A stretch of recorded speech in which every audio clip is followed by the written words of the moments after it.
हाँ, तो हम अब नेक्स्ट टॉपिक स्टार्ट करने जा रहे हैं। This topic is packing fraction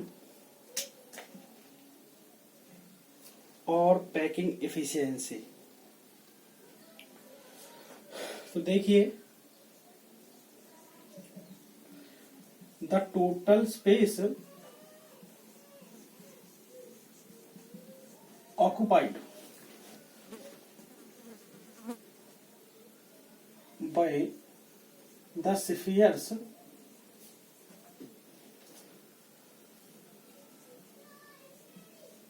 within a unit cell called its packing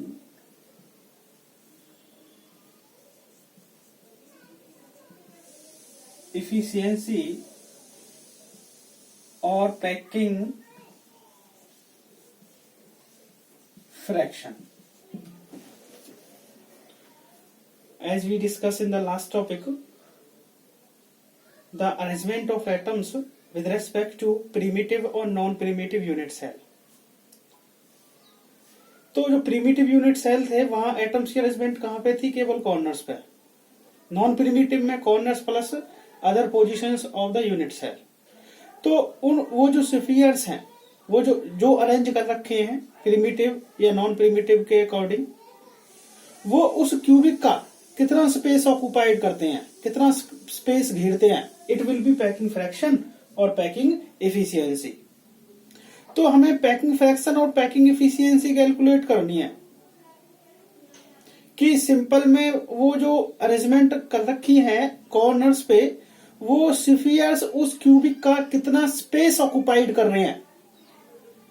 वैसे ही नॉन प्रीमिटिव में बॉडी सेंटर्ड है, फेस है, ठीक है, ये कितना स्पेस ऑक्युपाइड कर रहे हैं उस क्यूबिक का, it will be the packing fraction और पैकिंग एफिशिएंसी। तो इस पैकिंग फ्रैक्शन का निकालने का एक फॉर्मूला है, पैकिंग फ्रैक्शन और packing efficiency equals to volume of spheres upon में वॉल्यूम ऑफ क्यूब, यह multiple by Z value. Z क्या था? टोटल इफेक्टिव एटम्स, और यहां मल्टीपल किससे करेंगे हम? 100 से।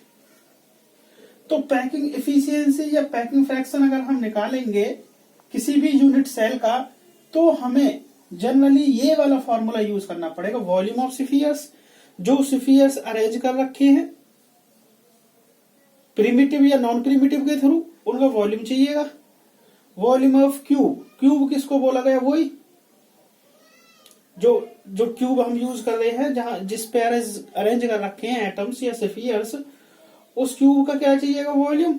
जेड वैल्यू चाहिएगी मल्टीपल में, और जेड वैल्यू क्या है? टोटल इफेक्टिव एटम्स, जो कि सिंपल में 1 निकला था। बॉडी सेंटर्ड में जिसकी वैल्यू कितनी आई थी? 2, और फेस सेंटर्ड या क्यूबिक क्लोज पैकिंग में कितनी आती है जेड की value? 4 multiple by 100, it will be the packing fraction और पैकिंग एफिशिएंसी। तो देखो, हम सबसे पहले सिंपल क्यूबिक का पैकिंग एफिशिएंसी कैलकुलेट करने जा रहे हैं। ध्यान से समझना, अगर पैकिंग एफिशिएंसी एक का समझ लिया, आप किसी का भी निकाल सकते हो, ठीक है। तो हमने पहला वाला ही अच्छे से समझना है, जिससे हम सेकंड और थर्ड वाला अच्छे से निकाल सके, ठीक से निकाल सके, ठीक है बेटा।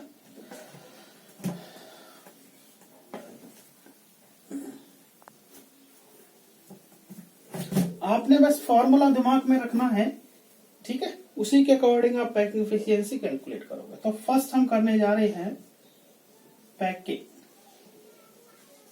एफिशिएंसी ऑफ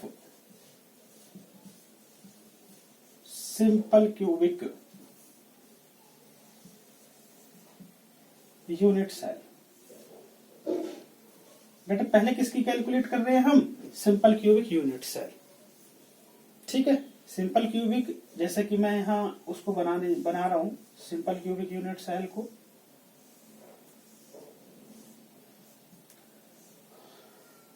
एटम्स केवल कहां दिखाने होंगे? Corners of the cube. ठीक है, हमने क्या चाहिए, पैकिंग एफिशिएंसी निकालनी है। पैकिंग एफिशिएंसी निकालने का पहले फॉर्मूला ध्यान रखो, या उसी तरह से करेंगे, और भी तरीका है दूसरा। लेट रेडियस ऑफ स्फीयर, क्या मानना है radius of sphere, small r. Let edge length, ठीक है, ऑफ द क्यूब। इसको किससे डिनोट करना है, स्मॉल ए से। ठीक है, नाउ पहले वो पैकिंग एफिशिएंसी लिख लो, फिर उसका पैकिंग एफिशिएंसी हमने क्या करना है, packing efficiency we have to calculate. तो पैकिंग एफिशिएंसी का देखो, we know that packing efficiency equals to volume of spheres upon volume of cube multiple by z और मल्टीपल बाई 100। हमें ये निकालना है बेटा। ठीक है, पैकिंग एफिशिएंसी, और पैकिंग एफिशिएंसी निकालने का फॉर्मूला हम जानते हैं। ये रहा हमारा फॉर्मूला, जैसा कि अभी हमने लास्ट में बताया है, volume of spheres upon volume of cube multiple by Z value into में 100। तो पहले चाहिएगा हमें वॉल्यूम ऑफ स्फीयर्स के लिए ना मेरी बात। वॉल्यूम ऑफ स्फीयर क्या होता है, वॉल्यूम ऑफ स्फीयर क्या होता है बेटा, 4/3 पाई आर क्यूब। आर क्या है यहाँ, रेडियस ऑफ स्फीयर। ठीक है, वॉल्यूम ऑफ स्फीयर निकालने का फॉर्मूला हमारा ये होता है, स्फीयर क्या है, एक गोला होता है, गोले का वॉल्यूम निकालने का फॉर्मूला ये होता है, पाई 4/3 पाई आर क्यूब। ठीक है, अब इससे आगे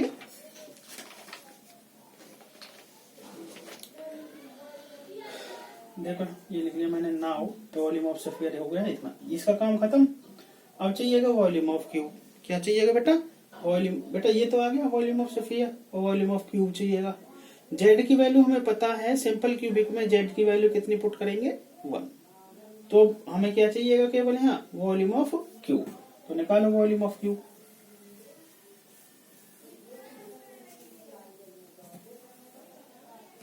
नेक्स्ट आएगा volume of cube.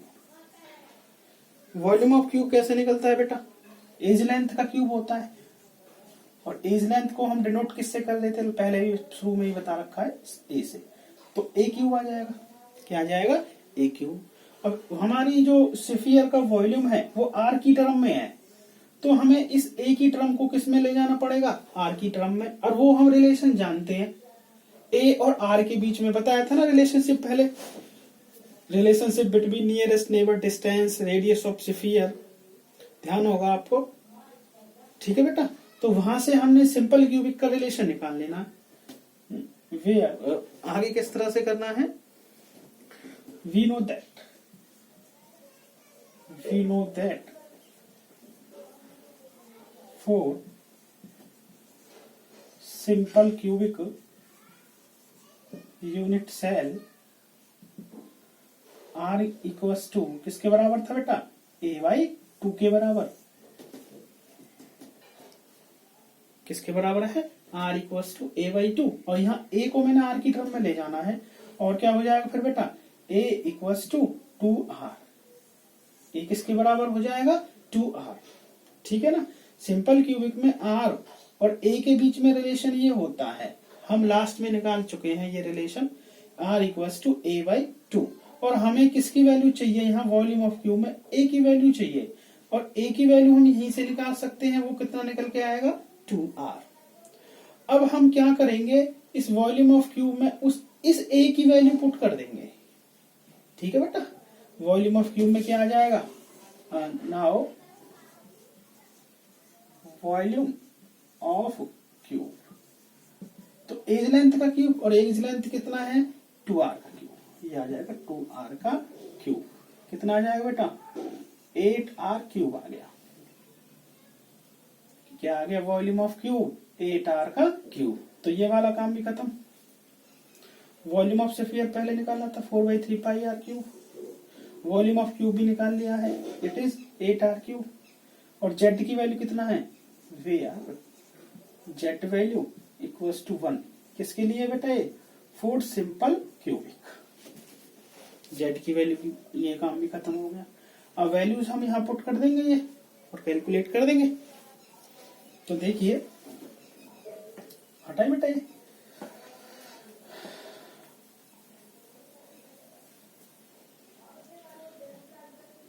Now packing efficiency equals to volume of sphere, volume of sphere कितना निकला था हमारा 4/3 pi are cube upon volume of cube, volume of cube कितना निकला है बेटा 8 आर क्यूब। ठीक है, इसके अलावा जेड वैल्यू कितनी है, जेड वैल्यू कितनी है 1 है सिंपल क्यूबिक में। ठीक है, और मल्टीपल बाई ये हो गया 100। बेटा आ गया ना समझ में। पैकिंग एफिशिएंसी जो निकाल रहे हैं हम, उस पैकिंग एफिशिएंसी में फॉर्मूला जो बताया था, उस फॉर्मूले इसमें पुट होने वाली वैल्यूज हम पुट कर रहे हैं, पुट कर लिया जैसे कि देख रहे हैं।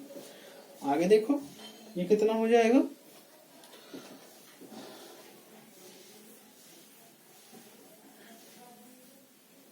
ये आएगा बेटा equals packing efficiency equals to ये वैल्यू, उसको सॉल्व करके रखेंगे 4/3 पाई आर क्यूब। ठीक है, आर क्यूब से आर क्यूब कैंसिल कर दो आप पहले, और 4 से कितने बार गया ये 2 बार। ठीक है, तो देखिए यहाँ क्या आ जाएगा, क्या बच गया, ये आ जाएगा आपका 1/3 मल्टीपल बाई पाई। ठीक है बेटा, और ये क्या बच गया यहाँ नीचे 2 बच गया, ये आ जाएगा इनटू में 1/2। ठीक है, 1/2 आ जाएगा बेटा, अगर इधर ऊपर जाएगा तो ये 1/2 और मल्टीपल बाई ये हो गया 100। और इसको क्या लिख सकते हैं 3 2 कितना हो गया 6, ये आ गया 1/6। 3 और 2 की मल्टीपल कर ली बेटा, और पाई की वैल्यू क्या रखेंगे हम 22/7 और मल्टीपल बाई ये हो गया हमारा 100।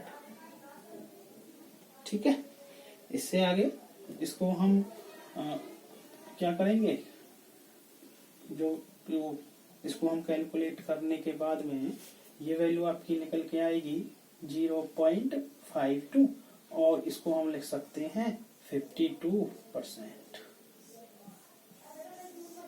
ठीक है, बहुत ही सिंपल है, बस पैकिंग एफिशिएंसी आपको ध्यान रखनी है। पैकिंग एफिशिएंसी निकालने का फॉर्मूला होता है वॉल्यूम ऑफ स्फीयर अपॉन में volume of cube multiple by Z value, और मल्टीपल बाई जेड वैल्यू कर दिया और मल्टीप्लाई बाई 100। तो वॉल्यूम ऑफ स्फीयर इस केस में हमारा निकला था 4/3 पाई आर क्यूब। ये केस कौन सा है, सिंपल क्यूबिक का। वॉल्यूम ऑफ क्यूब क्या निकला था, एज लेंथ का क्यूब। अब वो एज है, ए वैल्यू है, उसको मैंने आर की टर्म में ले लिया।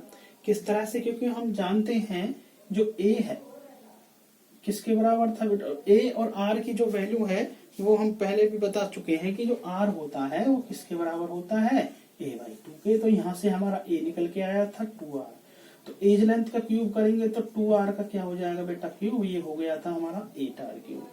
वॉल्यूम ऑफ क्यूब का काम भी खत्म, जेड वैल्यू 1 होती है, और उसके बाद में मैंने पुट करने के बाद में वैल्यूज कैलकुलेट कर दिया। कैलकुलेट करने के बाद में आ गया हमारा 0.52 और 52%। इसका मतलब क्या हुआ कि जो हमारे पास सिंपल क्यूबिक यूनिट सेल है उसमें स्पेस ऑक्युपाइड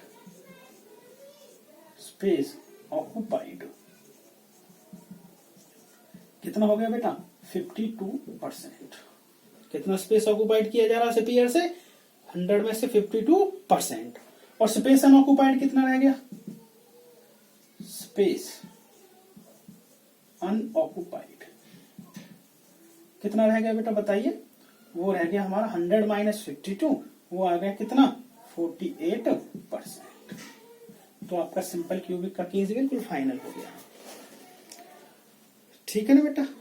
अब हम वैसे ही बिल्कुल जैसे ये किया था, हम वैसे ही बॉडी सेंटर्ड का केस, बॉडी सेंटर्ड की पैकिंग एफिशिएंसी कैलकुलेट करेंगे। ठीक है, देखिए यहाँ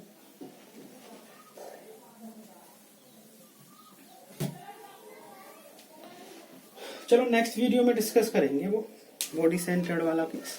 तो ध्यान रखना है सिंपल क्यूबिक में पैकिंग एफिशिएंसी कितनी निकल के आई आपकी 52%। It's mean it is 52% space occupied by the spheres within the simple cubic unit cell. ठीक है।